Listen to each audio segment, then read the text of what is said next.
Hi everyone, and thank you so much for watching my channel The Witty Turtle.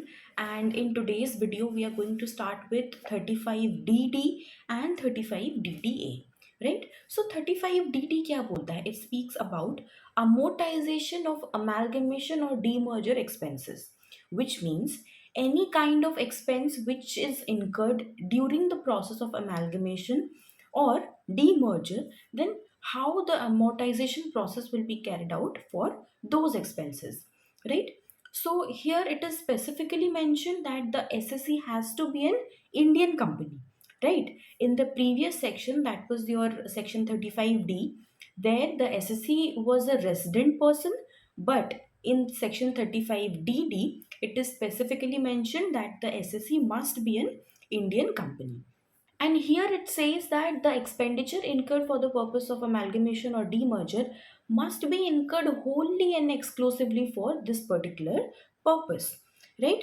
So it says that the SSE shall be allowed to a deduction of an amount equal to one fifth of the expenditure for five subsequent previous years, right? Five subsequent previous years, beginning with the previous year in which the amalgamation or the demerger takes place, right? For example, there are 5 years. In the first year the amalgamation took place, so whatever expense was incurred for the purpose of amalgamation, so that particular amount will be divided by 5, and for every year equal installment will be allowed as deduction. For example, your expense was 5 lakhs, and you divided 5 lakhs by 5, so for every year, for every previous years, it will be allowed 1 lakh rupees starting from the previous year in which the amalgamation took place, right? This is very easy.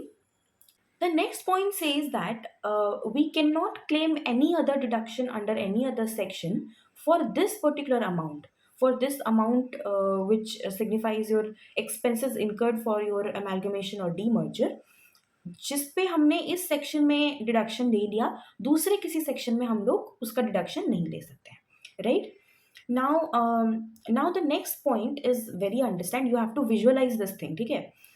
In case of demerger में क्या होता है? One company is getting demerged into two resulting companies, right? So what happens in this case?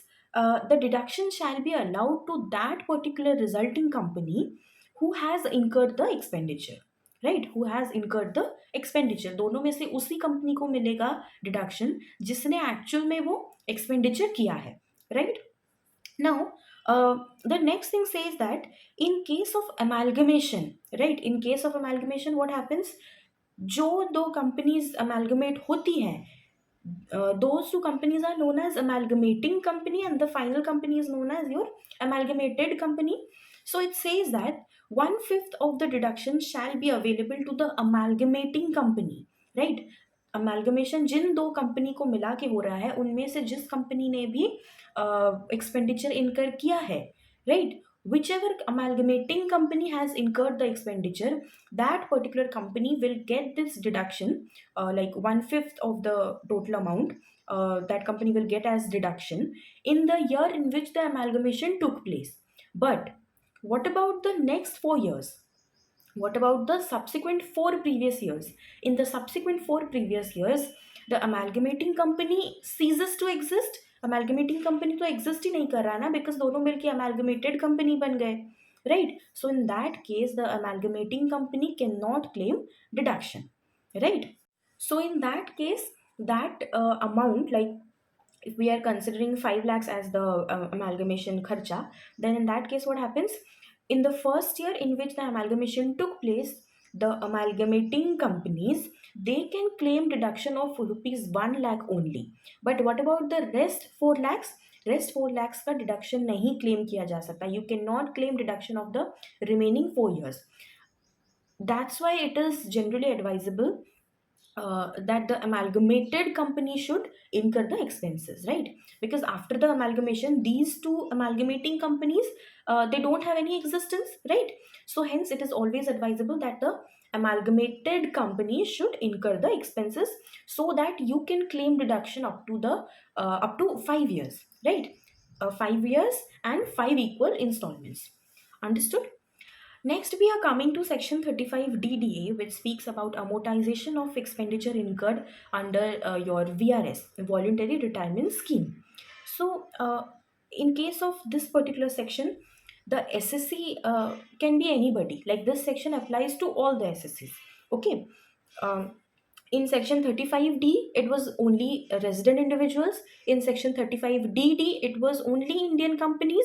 And in section 35DDA, it is eligible for all the SSCs. Okay, all the SSCs. So it says that in any year, if the company or we are paying VRS, paying some amount to a particular employee in under VRS scheme, then what happens, that particular amount which is given as VRS compensation, that will be allowable in 1/5 of the amount paid. Similar thing, okay.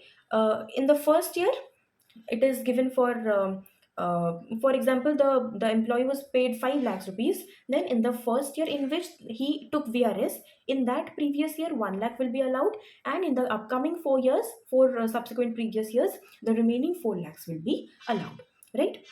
So we studied that the expenditure incurred under your voluntary retirement scheme shall be allowed in equal installments in 5 years, right? Starting from the first previous year in which the employee took VRS.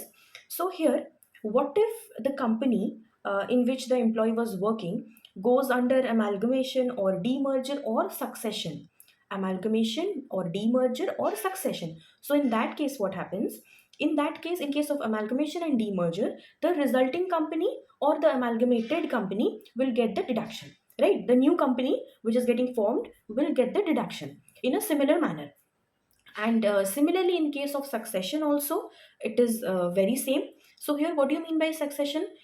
Here, it is like either a firm is getting converted into a company, or a proprietorship is getting converted into company, or any private limited or unlisted public limited company is getting converted into LLP, right? There are three kinds of successions mentioned here. So it is the very similar treatment for succession also. Whatever new entity is being formed, that new entity will get the deduction under this particular section, right? Now let's do a comparative analysis of 35D, 35DD and 35DDA. So in 35D, what was there? It was amortization of the preliminary expenses. Preliminary expenses. 35DD speaks about your amortization of the expenses incurred in relation to amalgamation or demerger. 35DDA speaks about amortization of the expenses incurred for VRS, expenses incurred under voluntary retirement scheme, right? Now tell me, who is eligible in all the three cases? In 35D, resident individual was only eligible. In 35DD, only Indian companies are eligible. And in your 35DDA, all the SSCs are eligible, right? Now tell me, what is the amount of deduction allowed in every year, right? In all the three cases, it is 1/5 of the total amount allowed in every year, and it will be allowed up to 5 subsequent years, beginning with the year in this particular event took place, right? Now coming to the next factor, that is there any limit in these cases? In 35D, in the last class we studied that the limit is 5% of the cost of project, or capital employed in case of your Indian companies, right? Whatever is lower, that will be known as your limit, right? So that was it for today's video. I really hope you have enjoyed it, and in the next class we will start with another small section, that is 35 triple C, and after that we'll start with specified business. If you find this video helpful, then please hit the like button, subscribe to my channel, The Witty Turtle. Don't forget to hit the bell icon so that tomorrow you will be notified when I'll upload a new video. And yes, don't forget to share this video with your CA and CMA final friends.